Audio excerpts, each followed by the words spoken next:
อหมูย่างใส่เตาอบปรุงจะมีเกลือพริกไทยซีอิ๊วขาวและก็น้ำมันหอยน้ำตาลนี้เป็นน้ำตาลมะพร้าวมันจะเฮ็ดให้ซีนหอมเด้อซอยหัวบัวใส่ถ้าไผมีผงกระเทียมนะใส่ผงกระเทียมใส่แห้งดีเด้อเพราะว่ามันจะซอยให้หอมหลายเอือบแล้วต้องปาไว้ประมาณตำสู20นาทีถ้าว่าข้ามคืนนะแห้งดีถ้าปาข้ามคืนนะเครื่องปรุงมันจะซึมเข้าซีนและแห้งเฮ็ดให้ซีนหันแซ่บหลายแต่ข้อยก็บ่ได้ปาข้ามคืนเด้อข้อยกินเลยข้อยปาประมาณ20-30นาทีแล้วเอาเข้าเตาอบเตานี้จะใช้เวลา20นาทีอุณหภูมิ190องศาเดี๋ยวแล้วเราจะมากลับอีกด้านหนึ่งเตาปิ้งแต่ละบ้านจะบ่คือกันนะกะเอาเด้อมันเบิ่งหลังจากได้หน้าถึงแล้วเราก็มากลับด้านที่จริงปิ้งซีนที่ดีและแซ่บนะแม่นต้องปิ้งใส่ตะนางที่มีหู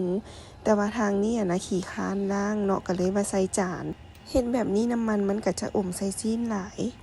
ต้องปิ้งแบบตะนางมันมีหูและน้ำมันย่อยลงนะแบบนั้นมันจะดีรอบที่2เมน10นาทีไฟ200องศาซีนออกมาก็จะหน้าตาเป็นแบบนี้